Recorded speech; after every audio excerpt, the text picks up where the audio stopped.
Today on the Pro Talk podcast, you get to learn from a former professional athlete. We're going to find out what's great about being a professional athlete and, unfortunately, the harsh realities that no one gets to be a professional athlete forever. But before I introduce today's guest to you, just remember to push that subscription button and also the notification bell. That way you never miss another conversation with another amazing professional here in the Pro Talk podcast. So before I introduce today's guest, I'd like to give a background. He's a former professional lacrosse player. Before he became a professional, he was two-time All-American and a team captain at Loyola University.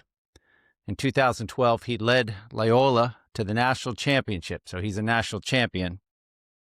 He was Loyola's all-time leading scorer among long poles, which was 30 goals. He had 14 assists and 44 points. After Loyola, he had a 10-year professional career. In 2013, he was drafted by the Boston Cannons in the MLL. He appeared in 122 consecutive professional games, which is a pro lacrosse record. That's Cal Ripken, Lou Gehrig stuff right there, folks. That's awesome. He scored 105 career goals, making him the second highest scorer in long pole pro field lacrosse history. That's pretty amazing.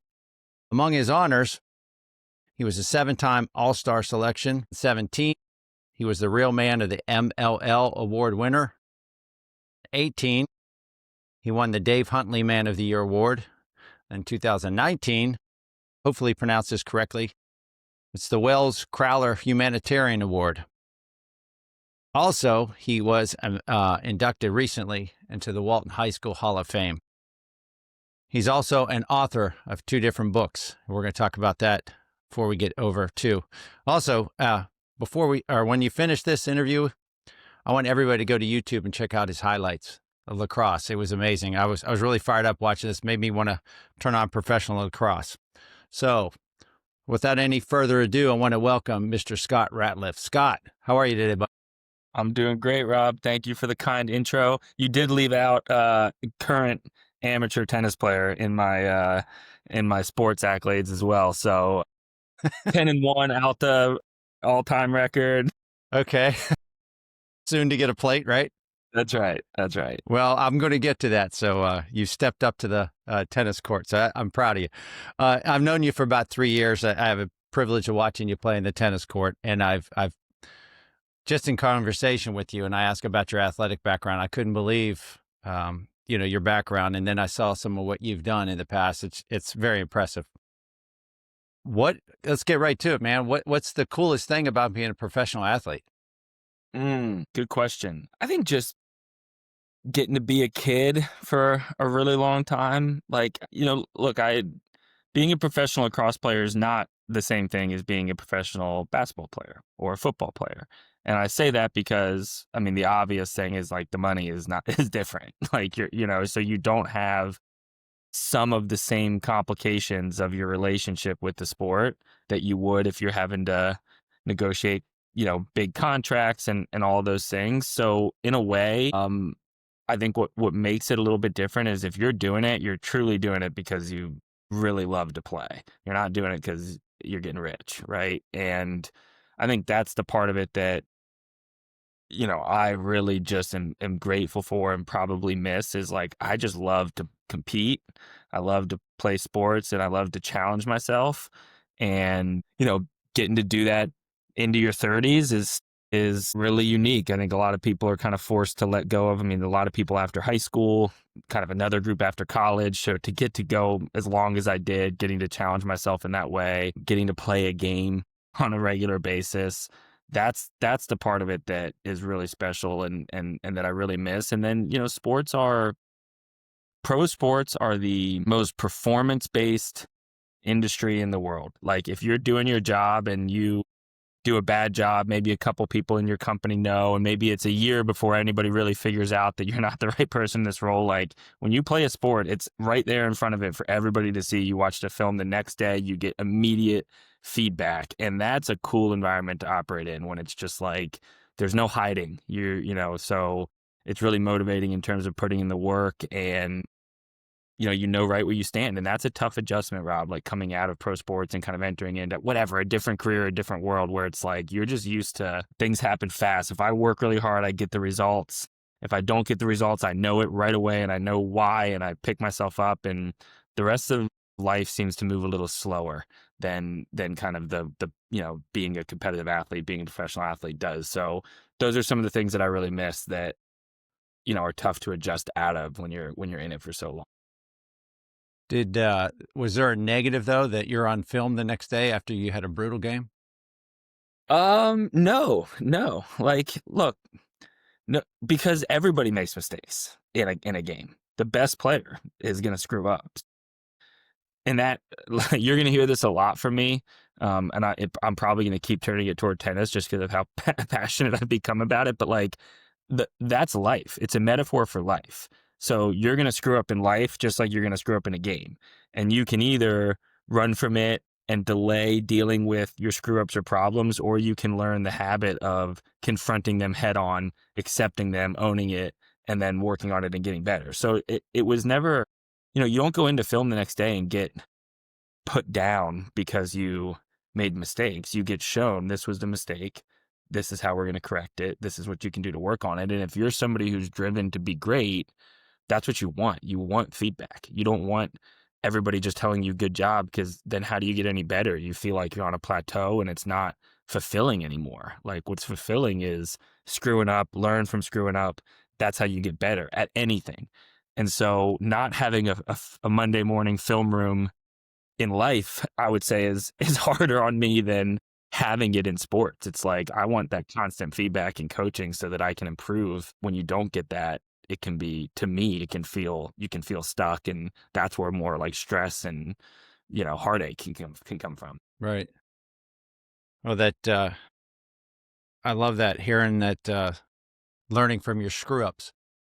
Yeah. And a way to fix it and get better. I have a two-part question. I don't know that much about lacrosse. I remember back in the 90s, I had a lady saying, hey, you might want to look at being a lacrosse official. It's getting very big here in Atlanta. And I've watched it grow from kids that I've coached, and they play lacrosse on the side, and the passion. And we have a mutual friend who's playing for Army right now. And it's so fun watching. My two-part question is, tell us what position you played and what is long pole. When my son played, he played with a short stick. Tell us about that.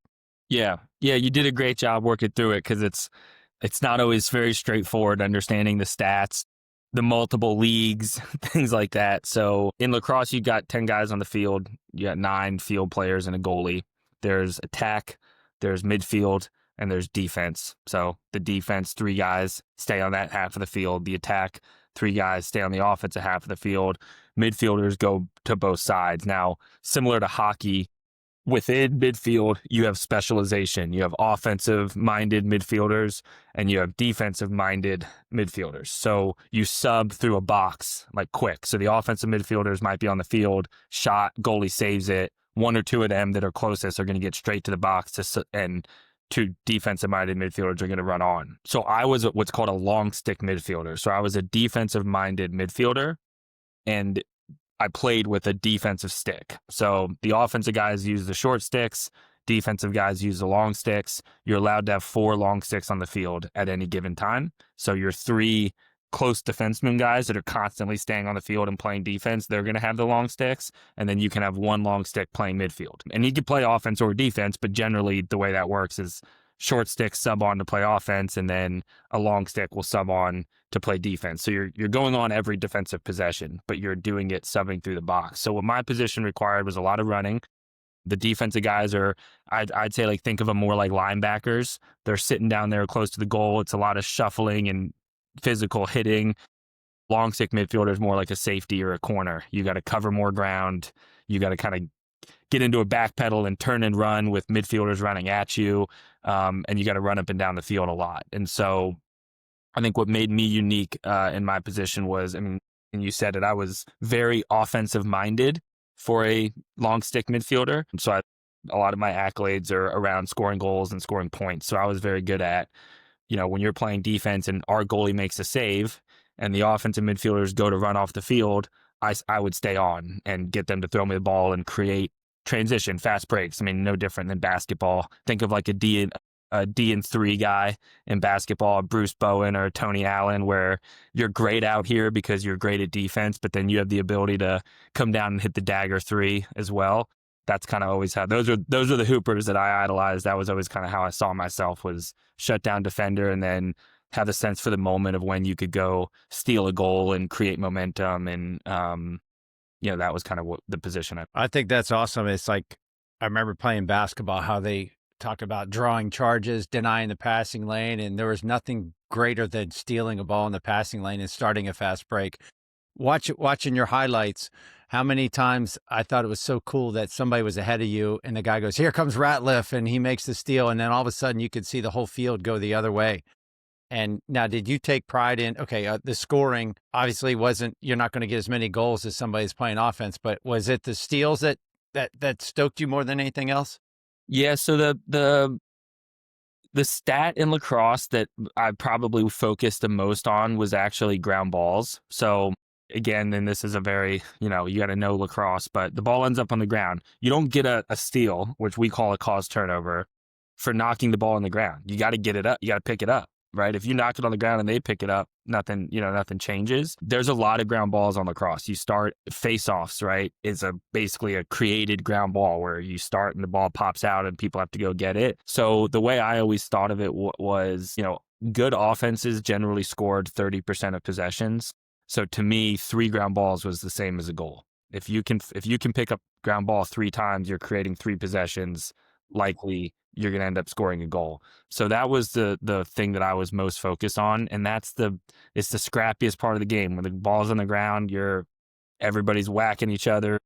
It's more like hockey physicality. You're obviously not getting wrapped up and tackled like you are in football, but your hip checks and elbows, and then of course the stick whacks and your wrists so it requires a certain level of like mental and physical toughness to be good off the ground. And generally your best ground ball players are your defensive minded midfielders, your long stick midfielders. And that's not to say there's great ground ball players at every position, but a lot of them happen kind of in the middle of the field.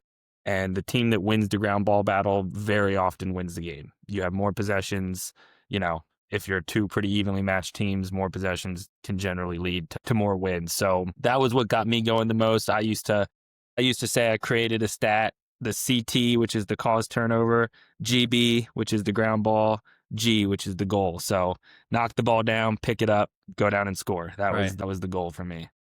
So that from a novice perspective, when I first watched my son's team play lacrosse, it was like, this is so cool because it's like hockey where you can get physical. And there's the basketball element, the fast break and the movement of the ball. And, you're not dribbling, but the physicality, all of a sudden, it's kind of like a football thing too, that what I was impressed with when I was a kid, the golden award at basketball camp was a hustle award. That's something that mostly defenders win because of their efforts stealing and creating the ground balls. Yeah, I would say generally that, like in pro lacrosse, they have what's called the hard hat award, and that goes to a defensive midfielder. So the reason, look, the offensive guys get all the glory because they score. So I don't want to, one of the toughest, most hustle-oriented players I ever played with was an attackman. And he was, every time, rebounds, the ball would hit the goalie and bounce out, and he would stick his nose in the forest with all the big defenders and come out of it and score. So I don't want to eliminate that there's not toughness at other positions. But I think the reason the kind of defensive midfield group gets a lot of that sort of recognition is because it's very unsung. Your best defenseman will guard the best attackman on the other team, who's likely the guy who's up for MVP. So you also get a little bit of that where it's like, if you're the defenseman that can lock down the top attackman, you also are getting pretty well recognized in these things.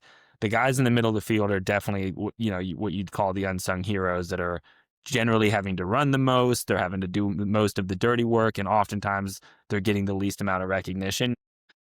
My personality. I found a way around that by scoring a lot of goals. So I probably got more recognition than the average person at my position. But most of the guys that played played the position I played, yeah, it's hustle award is the type of award that they're going to win. And it's definitely like a brotherhood. We're all very, you're proud to play that position because it's like, I'm a guy who's who's going to work really hard, who's going to have to be in incredible, physical shape, who's going to have to take a lot of hits and hopefully give out a lot of them. And then at the end of the game, nobody's going to be talking about Right. what I did. Yeah. Right. And it's, again, I probably got shunned from that crew a little bit because of how much I would go shoot, that I didn't, I did get talked about more, but that's kind of the idea of my position.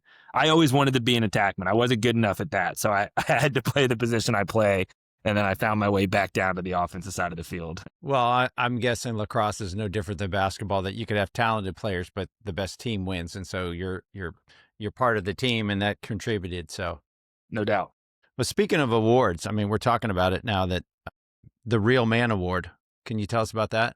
That you won, I guess it was 2017? Yeah, so that one was actually essentially a fundraising contest. So we had to get, we partnered with the American Cancer Society. You had to go out and kind of get people to sign up to commit to a certain donation to a stat. So I think I did ground balls. So you go out and get your community to sign up to donate $10 per ground ball that I pick up over the course of the season. And then whoever ended up raising the most money for the American Cancer Foundation won the Real Man of the MLL. So that was essentially a fundraising contest. It was kind of 3 straight years of winning these kind of humanitarian type awards. That one was kind of a fundraising award. The next year, the Dave Huntley Man of the Year was similar, but it wasn't a fundraising contest. It was really just recognition of your leadership and impact in your community. And then I don't think they would have given it to me 2 years in a row, but the league changed. So what was the MLL it didn't fold, but they started a new competitive league that all the top players went over to called the PLL. And then the Wells Crowther Humanitarian Award was basically the PLL's version of the same award around impact in your community, things like that. So I giggle because that's kind of how I ended up with 3 of them in a row like that. Just some of the change. But that was always something that I think back, Rob, to where exactly it's something that I always took very, very seriously, was mentorship, giving back to the community. I think a lot of it for me started at Loyola and its Jesuit education. And it was, our team did homeless hookups every week. We're down in Baltimore, feeding the homeless, and they did a lot to encourage you to give back to the community. And that made a real impact on me in my life. And so I carried it forward. I started a foundation when I started playing pro lacrosse and spent a lot of time, trying to, support underserved lacrosse communities, and then also, be a visible, representation of lacrosse in my community in Atlanta. It's a growing sport, right? I was the first professional player ever to come from the state of Georgia and the first one to win a national championship. And so I took the responsibility really seriously to be out in the community and work with as many kids as I could and be kind of a role model and a motivator to them. And I think ultimately that's kind of what led to, when I won that fundraising award, it was a bunch of parents of kids I coach who I just said, look, this means a lot to me. I want to be inspiration for your kids. And this is the sort of thing that I care about winning. And they sat there and they just tracked it. And if we needed more money based on the number of ground balls I was getting, they were putting it in. They carried me to that. They made sure I won it. So that was really cool. Those are, as I get further removed, those 3, the Wells Crowther, he's the man in the red bandana. I don't know if you've ever seen ESPN always does a kind of thing about him every year during September 11th, but he was a lacrosse player at Boston College and he saved hundreds of lives in the Twin Towers he was a volunteer firefighter on September 11th. And when I won that award, I got to meet his mom and have developed a relationship with her. That's it. That's that's the most important stuff. Winning games and being good at your position is cool, but to be recognized for your care for humanity and for other people, I get chills, honestly thinking about it. I'm really proud of that. I think you just answered my next question. I was going to say, what are you most proud of all your accomplishments? So, yeah. So let me give you one more to that though, because you did also throw this out there. So that's an important one. And that's a lifelong thing. I have a red bandana that his mom gave me that when I look at it, reminds me to keep being that person. You don't do that sort of stuff for awards, obviously. You do it because you believe it, it leads to a fulfilling life. My most proud accomplishment as a player is the 122 straight games. And it's probably crazy. The college national championship was the coolest moment and probably the hardest thing to some extent. But the 122 straight games, like in a sport where you're not getting paid millions of dollars. I mean, guys miss games sometimes early in my career for weddings and things like that, because it was like the professionalism of the sport wasn't totally there, and it's not like so for me, I wasn't talented enough to treat this game part-time and be great at it. And that was from the time I was little. I was not a big kid. I was not the best athlete at Walton when I was there, not even close, right? And I always felt like the thing that made me good was that I committed to it. I worked my ass off, and that continued when I got to pro lacrosse. Like a lot of guys kind of treating it like a weekend league, and this has changed, by the way. It's very kind of professionalized now.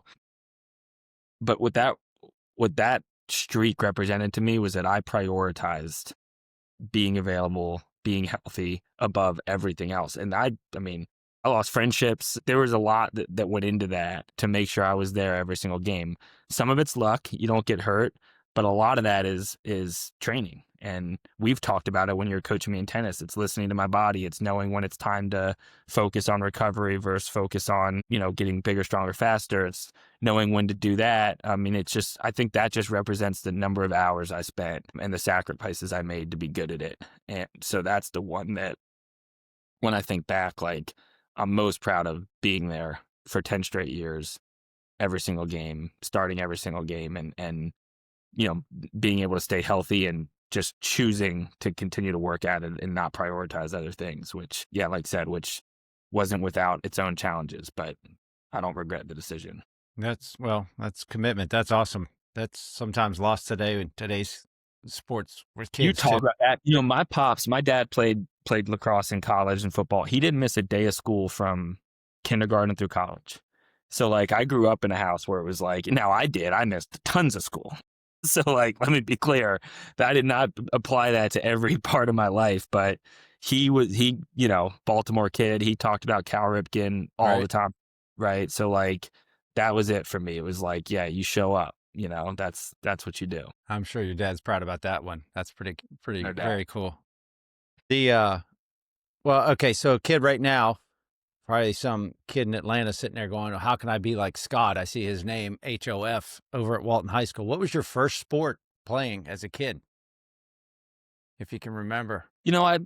So I probably played t-ball and soccer when I was like, 4 or whatever. I think the first sport that I can really remember being competitive in was like track and cross country. So I was a runner, but I started playing, I think around the same age, I started playing all sports, like 3rd grade, 4th grade. I was running cross country. I was running track. I was playing lacrosse. I was playing basketball. I was playing East Cobb Vikings football. So I don't know that like I started one before the other. I think it was like once I hit the age of organized sports, I played whatever the season was. That's awesome. Right? And played kind of every sport. And I did not specialize until college. So I never really stopped playing. So you never did travel lacrosse or anything like that? When did you know it wasn't the same. Look, this is one of these things that I feel like people, older generation, my generation, even gets on their high horse about. Like, I look at kids now, there's some level of like, you kind of have to specialize. And Walton even did this to me. Like, I loved basketball. When I was at Walton, we had Glenn Rice Jr. and this kid Ryan Harrow and Dimitri Rice, and like we had 4 guys in the starting lineup go play at ACC schools. Like, I was better than your average bear at basketball, but I couldn't start on the Walton basketball team. And it was kind of the same way in football. So Walton almost forced specialization a little bit, because you weren't going to be good enough to start on teams if you weren't extremely committed to that team. So I'm not like, but travel lacrosse wasn't so much a thing. I played in like a couple of tournaments in the summer, but it wasn't something that was going to like prevent me from, the year that I played football at Walton, I did miss a lot of summer football. And the football coach was not, he was all annoyed, but I was like, look, I'm trying to play in college. This is what I have to do. I'll be back in the fall for football. So I had to deal with some of that. But I do think it's harder on kids now because the way that the sports calendars are built, so my kind of coaching on that, when I played tennis, I mean, I was playing, it's another great example. Like, I was very good at tennis in 6th grade. Mark Verstraete was better than me. And you get to the point where it's like, well, Mark is going to go play year-round tennis and pursue this, and I'm looking at it like, well, I'm the best. I'm not even as good as him. We're over here in this sport. I'm one of the better. Like, so it kind of like weighs into your decision making. Like, I didn't want to. I knew that to get as good as Mark and to go be really great at tennis, I'd have to play full-time tennis, and I was good at lacrosse, and I loved basketball, and I loved so it prevented me from that. So I kind of would advise kids like you just hold off as long as you can. Like if you love something and you have a chance to be great at it, I'm not going to tell you to not do it year round or narrow it down to 2 sports so you can, you can kind of do it that way. I would just say hold off as long as you can on that. Play as, especially in the early years, play as many as you can and develop different skill sets. And then like when I stopped playing Walton basketball after my freshman year, I played church league hoops. That wasn't a time commitment. So like you do it one night a week. So I just didn't stop playing other sports just because I wasn't pursuing them at the varsity level. So I did 2 sports every year of high school, but they were different. It was like freshman year, I played basketball and lacrosse. Sophomore year, I ran cross country and played lacrosse, and then I played football and lacrosse after that. So I kind of, I always kind of picked a different one, but two was the number that I was playing on like a competitive level. But I probably played more basketball in high school than anything else besides lacrosse. I just didn't do it on the Walton varsity team. I did it Yeah. for fun. Well, it sounds like you had it made, you've worked it out better than most because some of these kids, they get told they're playing travel soccer or travel baseball, and that's all they do. They don't have Yeah, any other sport outlet. And, like you said, this time of the year, wintertime, you feel like going to the gym to play some hoops. yeah. And there's different sports make it harder, like baseball. And I mean, the baseball kids at Walton when I was there weren't playing other sports generally. Like tennis, it was pretty specialized. Soccer, you're right, that was another one it's pretty specialized. And unfortunately, lacrosse has kind of gotten like that. But you do still see with lacrosse quite a bit of football because it's spring fall, and so like again, I like everybody should be doing something different. There's not one path to wherever you want to go. And I'm a perfect example of that. But I think if if you play a spring or a fall sport, yeah, you probably should have a secondary sport that you play in the other season. And like you can play spring lacrosse, then you can play club lacrosse all summer, and then you can play football in the fall. And that's going to be good for you. And frankly, if you want to go play high level college, it's going to be good for you there too. Like I learned more from playing football at Walton than I did from playing lacrosse just because of the competitiveness of it and the preparation and like a lot of the ways that the football team treated it more mirrored what I was going to experience with college lacrosse in terms Right. of the expectations and things. So again, it's different for everybody. I totally understand you need to prioritize and put time into something, but you're going to develop a skill set and different coordination and different brain chemistry by playing different games. So if you're playing, I mean, Ben Shelton, if you're playing year-round tennis, great, but play pickup hoops, play roller hockey in your cul-de-sac, play there's always time to do stuff like that, and that's Right. where I didn't really watch a lot of TV. I never played video games like a ton. I just played sports. Like I invented games in my basement, played Right. sports all the time. And Yeah. to me, that's what ultimately got me there was just Right. developing coordination and I love to do it, which gave me the energy to work really hard at it. Yeah. Which proves you build the athlete that can play the sport, not play the sport.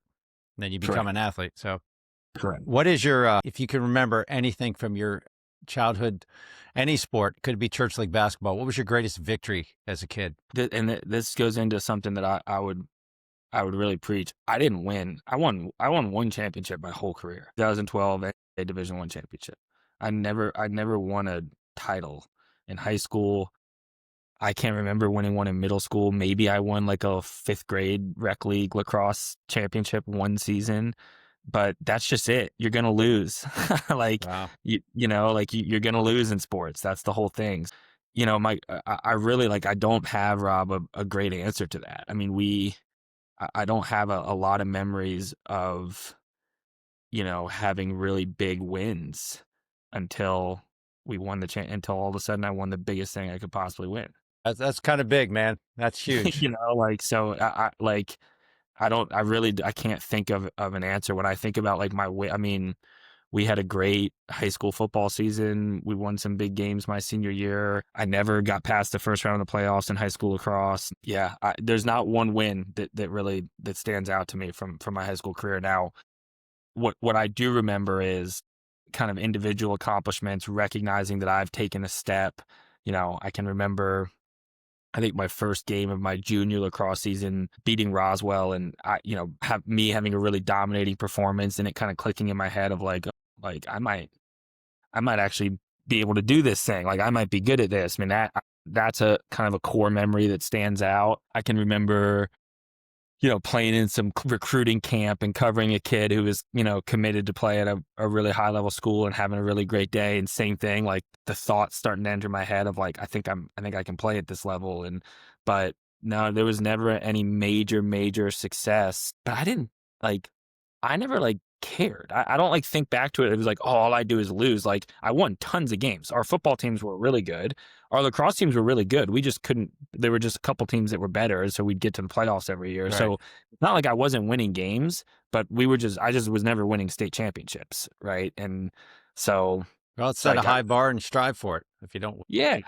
You win in the little moments. I had fun all the time. I scored a overtime game-winning goal my senior year to beat McIntosh, and it was a crazy moment for me, and it was so cool.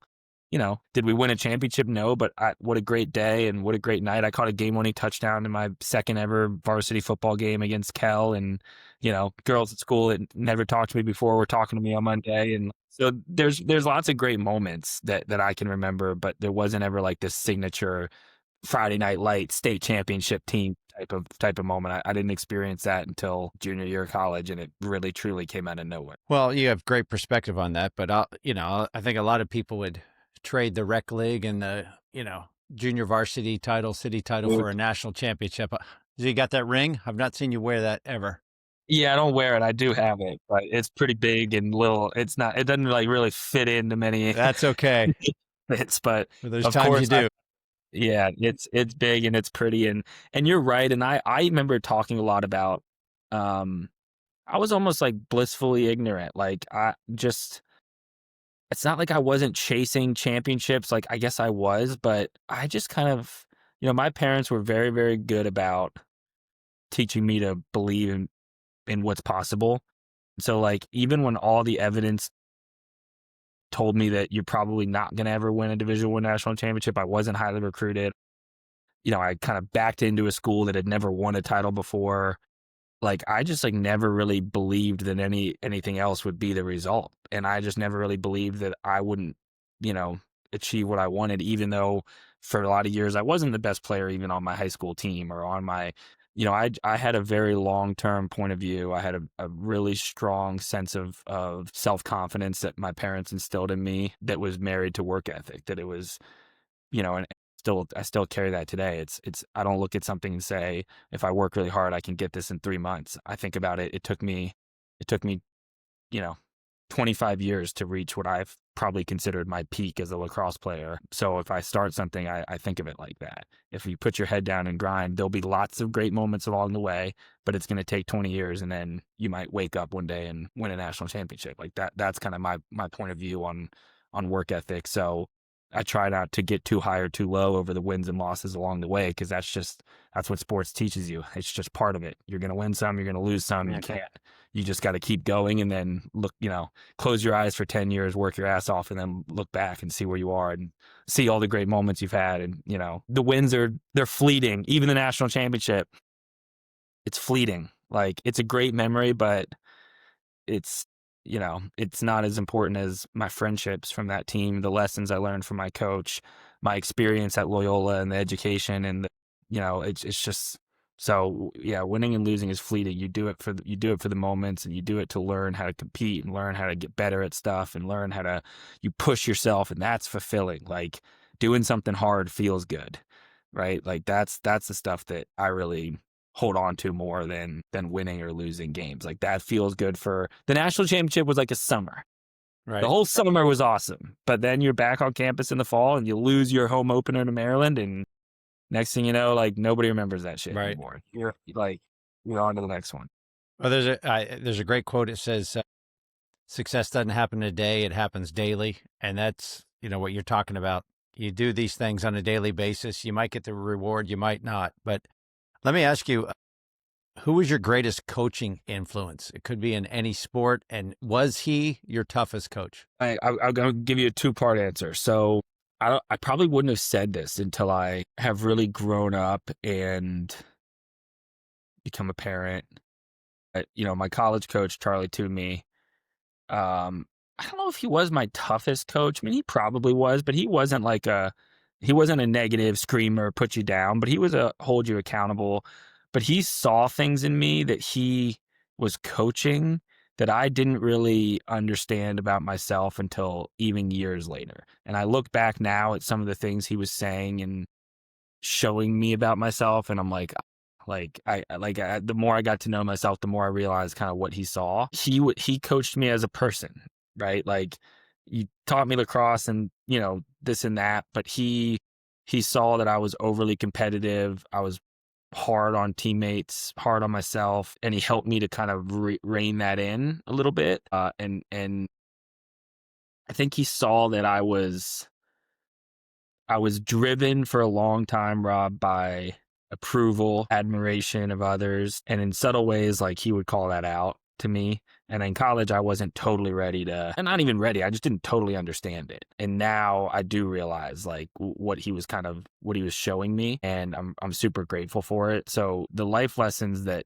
he was able to kind of start to implant in my brain that grew over time as they got watered were really important. And then again, that you're gonna laugh, like, this is probably not the answer you're looking for, but my mom, was the other person who just taught me a lot about leadership and resilience. She had a way, my dad demonstrated it, but my mom had a way of articulating it, still does, that helped me to get clear on the perspective that I just outlined, which is joy isn't in the accomplishment, joy is in the moments, and leadership is in the moments, and it's in the demonstration, and it's in the love, and it's, so that was the other one for me that that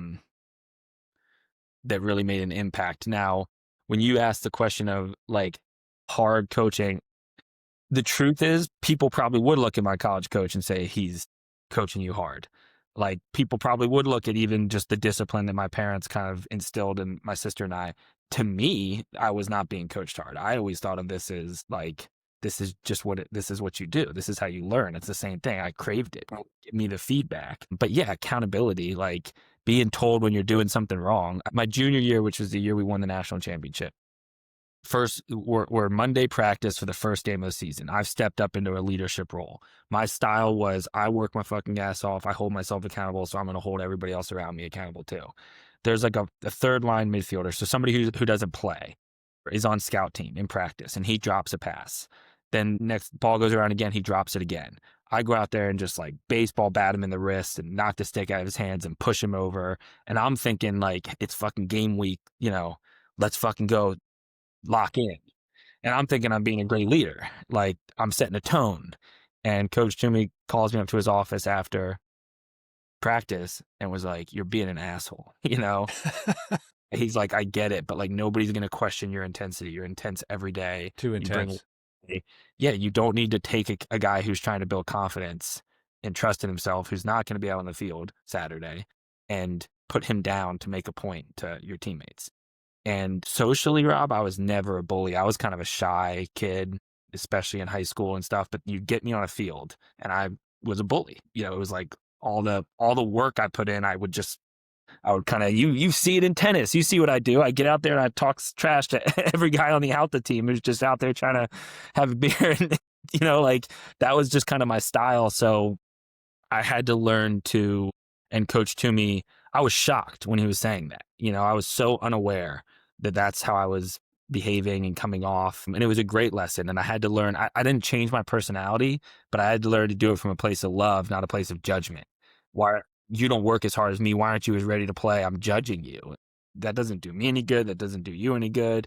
Now, I'm still going to talk my trash and I'm going to push people and hold them accountable, but it's with a smile on my face and it's coming from a place of love and joy, and this is fun. It's almost like flirting, it's like, hey, if I jab at you a little bit, maybe I'll get you to work a little harder in today's practice, or be a little bit more competitive, but it's not this, it's not where's it coming from? It's not that I'm sitting here judging you and putting you down and things like that. So that was the type of stuff that Coach Toomey did and held me accountable. But I never had a coach that I ever felt like, man, he's so hard on me, because nobody was pushing me harder than I was pushing myself. So like Right. the coaches were like that, East Little League Pee Wee football, Danny Pear he used to scream at me a lot, but like that didn't bother me either. It was just kind of like, yeah, let's go.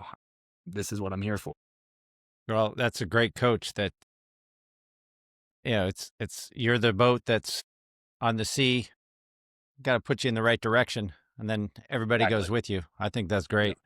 I think a Yep. lot of us in college, we had that attitude that, what you're talking about right now, it reminds me of The Last Dance, Michael Jordan yelling at, was it Bill Winningfield for missing a 2-foot bank shot? It's like, Yeah. I'm not going to throw you the ball game 7 if you're going to miss that in practice.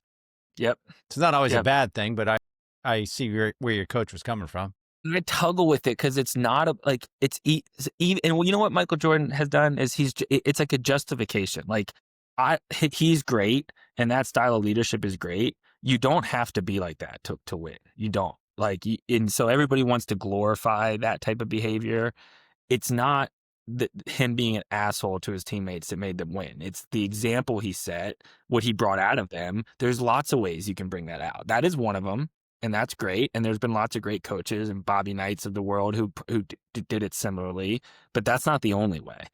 If Michael Jordan wasn't screaming at his teammates, but he was loving them, but he was still working as hard as he worked and holding himself to the same level of accountability, they still would have won 6 championships. They didn't win 6 championships because he was being an asshole to the people around him.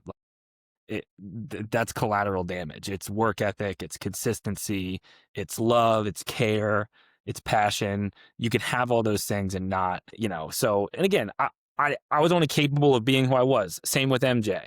I mean, you can't, people are going to be people. You learn things as you go, but I do reject the idea that's the case. Now, that's the most extreme version of it. What I think, and I know this is something that I know this is kind of the whole reason for the podcast and something you talk about with like this generation and being a little bit softer.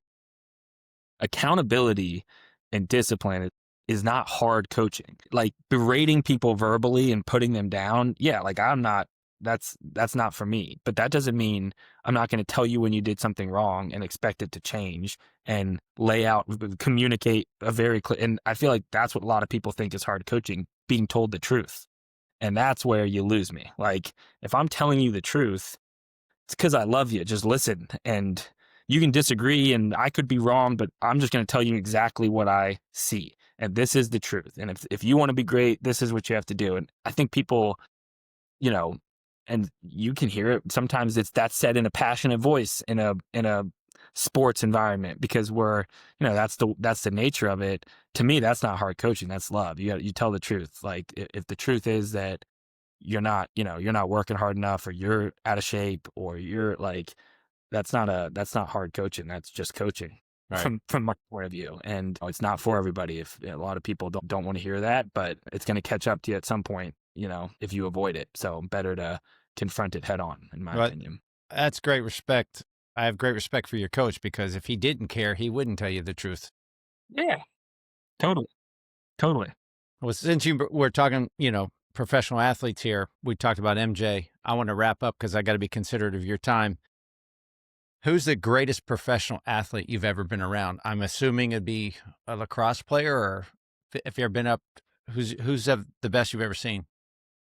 Wow, it's a great question. So I've had the chance to be around a lot of great athletes. I worked out with a woman named Lily, and she's got a facility out in Marietta called DSA, Dynamic Strength and Agility Training.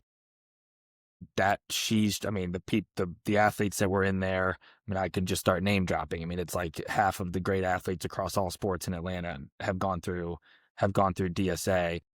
The guys that I looked up to the most and were most inspired by in there were the ones who, it's funny, but showed up on time, kept their head down, and pushed themselves. And a lot of guys go in there and it's like a social environment, and that's fine. Again, this is personality that may work for you. And I didn't really mind if people were super talkative as long as you were on time. You were, you know, you were doing every rep at full speed. You weren't letting the social aspect of training slow down the work. But majority did. And it goes back to hard coaching and discipline. There's a guy named I'm thinking of his Instagram handle, which is Johnny Cash. He was the shooting guard out of Vanderbilt that got drafted by the Hawks. John Jenkins, I think, is his last name. I'll look it up and make sure I get it right. This dude ran circles around every single person in that gym. He was in incredible shape. He showed up ready to go, and he didn't have he had a cup of tea in the NBA. He had a long career in Europe playing hoops, but his work ethic, and there were superstars in there from various sports, but he was the hardest worker in that gym. So he was somebody that I, always really looked at and really admired. In lacrosse, there was a guy named Brody Merrill. He's the only long pole with more points than me. He played 20-year career. So him and I are very close. I'll make sure he always knows points per game. I blow him out of the water. But if you're going to play for 20 freaking years, then yeah, sure. You can have. He's the greatest. He's the best long pole in the history of the sport. Nobody really argues that. He's a Canadian guy, and he just had this intensity about him. So kind of what we're saying, he had this Jordan intensity, but without his leadership style was demonstration. He wasn't a very vocal guy. If he spoke, you listened. I can just remember in MLL games, just watching him, he had this kind of way of this emotional buildup where it was like he'd show up at the stadium and you could kind of feel it, but then like an hour before the game, it was almost like this energy you could see around him. There'd be this intensity showing up. Then in warm-ups, it would be like the most locked in person you've ever seen. And then the game would start, and he always, the first possession of the game, he's like 6'5", big dude. Somebody on the other team was just gonna get a absolute hammer on their wrist to start the game. And it was just like tone setting, like Brody's here. If you go anywhere near him, you're gonna get whacked. And it was just so he's the guy that when you ask that question in lacrosse, he's the first guy I thought of. Was Brody Merrill. I idolized him, and I got to play a few seasons with him, and we have a great relationship, and I learned a lot from him in that regard: work ethic, intensity, professionalism, being ready, showing up every time, ready to play, every practice, ready to play, on time, all that good stuff, control the controllables. Yeah, and then in my gym setting, John Jenkins was his name. You can go look him up, but shout out to him. I think he does know this because we trained a lot together, but he pushed me over the years. I was always in the best shape in there because there was a lot of football players. So I was used to any sort of conditioning segment I was going to win. And he was the only guy that I couldn't outrun. He could go. And that's that 3-pointer, kind of like Steph Curry. Like he was a shooter. So he's just running all around the court all the time. But I just really respected the way he handled his business, man. I just get motivated by people who control what they can control. And that's why I go back to like be on time, be the first on the court, have your freaking shoes tied, get extra reps in when you get the opportunity. Like that was the stuff I felt like carried in my career. So I admire when I see it in other people. Right. Well, who was your all-time favorite sports team? Man, it's not my favorite sport, but the 2021 Braves probably gave me my right. That was the year we won the World Series. Was that 21? Yeah, that's correct. That brought the city some joy. They needed it. Yeah, like I needed it. I mean, after the Super Bowl, right? I'm an Atlanta life. I'm Atlanta through and through. I'm Braves, Falcons, Hawks, Georgia Tech. So. And I grew up Braves games for my birthdays, and so I'm not a huge baseball fan, but like that team was special. It goes back to moments. I mean, that playoff run was really special. It meant a lot to me. So like that's kind of from a memory standpoint, and it being an Atlanta fan where we're pretty, it's been a rough road for a long time. I also think back to Georgia Tech basketball team that made the national championship run with Jarrett Jack and BJ Elder and these guys, Luke Schlesinger. And I was a big Georgia Tech hoops fan growing up. I went to that camp every year.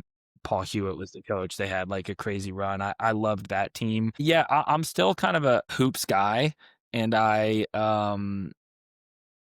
just like there's a lot of different basketball teams that I really love to watch play, but the one that I probably enjoyed watching the most was the Spurs teams for those Ginobili, Parker, Duncan years. I just loved the way they played, the ball movement. I think I mentioned a guy, but like Bruce Bowen was like my guy. Like I just loved a Shut lockdown down defender, defense, right? nudging his head into Kobe and doing all that stuff they Yeah. used to do, tough as nails. So, that was a team that I wasn't a fan of. I cheered for the Hawks, over them, but I loved watching them play and admired and respected them. So yeah, that's one that jumps out. And then Rob, in the last 3 years, like I'll watch Carlos Alcaraz play tennis. Like I'd rather watch him play tennis than just about anything. I mean, I'd rather turn that on than turn on an NFL game. Like I love watching him play. And there's so many crossovers in tennis and lacrosse for me. It's this ability to move and be physical and be flying around the court, and then at the last second have this touch. And lacrosse is like that. Like the great scorers can hammer the ball 100 miles an hour, and then another time they can just in and out of their stick, little floater, deception. And that's like when I watch Carlos, like that's what I love. You get to see footwork and agility and power, and then right when you least expect it, like boop, drop shot. Like I just get so much joy. And I love his charisma and the way he smiles and his mental toughness, because I know it's hard to, and tennis is such a lonely game where, where so much comes down to certain points, right, over the course of a match. And like, I love seeing his ability to step up to those moments. I had a long gap. I used to love watching Andre Agassi when I was a kid. And then I kind of, as I got into high school and college, I just kind of lost it. Like the big three era, I admittedly like did not get to watch the way I wish I had, because I was playing lacrosse and I was in college and all that. So now I'm like really bad. I'm like remembering, man, I used to watch like Sampras and Agassi when I was young, and now I get to watch Alcaraz Sinner. And I'm like, my wife, if she were down here right now, she would tell you my favorite sports team is Carlos Alcaraz. There you go. Well, you're a speed guy too, right? With your Yeah, reels. I like to think my game's just like his. It's the 87 Alta version. You're creative. I like it. All right, I got to let you run. I know you got work to do. Real quick, I know you're the author of 2 books. The 2 books, If a Tree Had an Ego, and Tin Man. What are those books about? Tell us.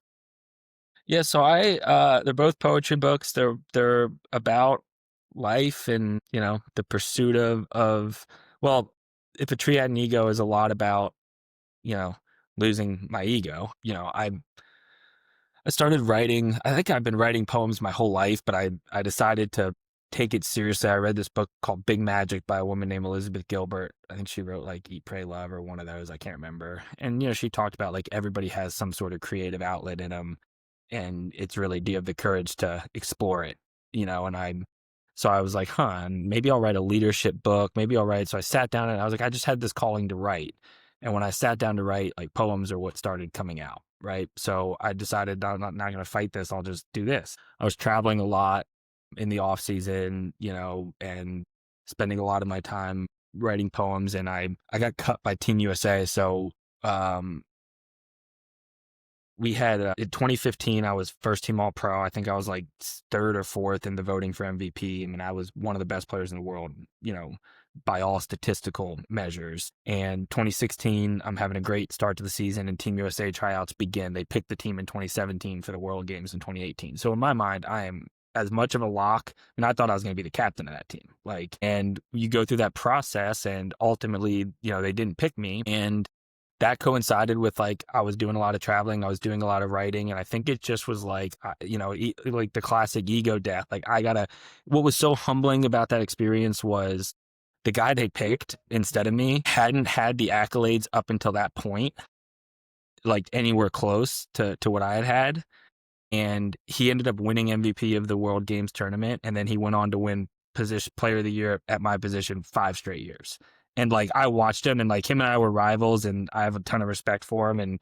But I was like, yeah, like I can bitch and moan all I want. Like they got it right, Wow. That doesn't mean there wasn't room for me on the, but it was just like, I had to lose this idea that like, I know everything and that I'm the best at it. It's just kind of like, look at it. Like, and so I went through that experience, and I was I started spending quite a bit of time hiking and in nature and camping. And so if a tree had an ego is, it's obviously not about lacrosse, but that's the context of my life of what was going on when I wrote that book. And so it's a lot of short, rhymey poems about nature and, finding yourself would be the simplest way to put it.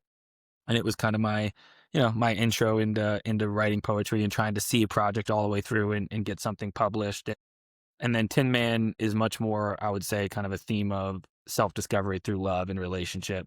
So at the stage of my life where I wrote, I'm always writing poetry, but where I kind of carved that book out was, when I had met my wife, and I think I needed to kind of just confront like the journey that led me to her, and just even probably regrets I'd had from past relationships or certain behaviors that I had exhibited over my years of gallivanting around and probably spending more time in bars than I needed to and things like that. So I think Tin Man was a lot of just like a reconciliation of that like stage of my life and trying to figure out what to do with it as I looked ahead to marriage and becoming a family man and things like that. So, the themes in there are more, again, I think a lot of it is, all of my poetry is really about self-discovery, and then whatever the themes of my life at that time are come out. So I think a lot of that one is really about falling in love, is about the challenges of relationships and the fights and the, all that kind of stuff, as well as just confronting, maturity and trying to figure out what that means and looks like in my day-to-day life. So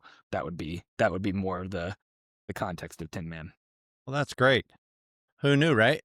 You're more than Yeah. just a guy who throws a ball and kicks a ball and hits a ball. And Yeah. I think lacrosse struggles with this. There's a certain perception of what a lacrosse player's personality is. And like on the surface, I probably, I'm a kind of boisterous and outwardly confident guy. And I probably do a lot of the things that people would call that like lax bro perception.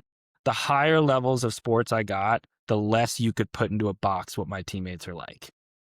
You get to a professional team and you have every sort of personality in that locker room. You have some that fit the stereotypes right on, and you have some that are, complete nerds, and you have some that are, it's such a different collection of individuals that are high achievers. And that's why I go back to saying you can do it. There's not one path. There are so many different ways to get there. And yeah, I was a free spirit. I believe I'm an artist, and I express that through my poetry. And I played with guys who did photography. I played with guys who paint. Played with guys who, were 23 years old, already acting like my 55-year-old dad, mowing their lawns and tucking in their shirts, and and everything in between. right. That's just kind of the nature of it. That's the beauty of sports, I think, is there's no one way to be good. If you love it and you work hard at it, it's not a certain personality type that's going to be great at it. It's something else. Well, I've got a nice page of notes here that I'm going to enjoy reading back over. And there's no question why we're great and continue to be great. You're also a father, which is a great experience for you. I encourage everybody to check out Scott Ratliff on YouTube. Even if you don't like lacrosse, don't care about lacrosse, never seen lacrosse, I was thrilled watching it. And there's several 4 or 5 minute clips of Scott and what he did on the lacrosse field. I can tell you he's got some serious skills on the tennis court too. So Scott, again, man, I appreciate your time. Yeah, thanks, Rob. I appreciate you. It's fun. Adults and kids will definitely learn from this. And check out his books, If a Tree Had an Ego and Tin Man. I guess you can get those on Amazon, anywhere? Yep. Amazon. Okay, very cool. Well, again, Scott, appreciate your time. And as always, till next time, I want you guys to make the most of your time and hang tough.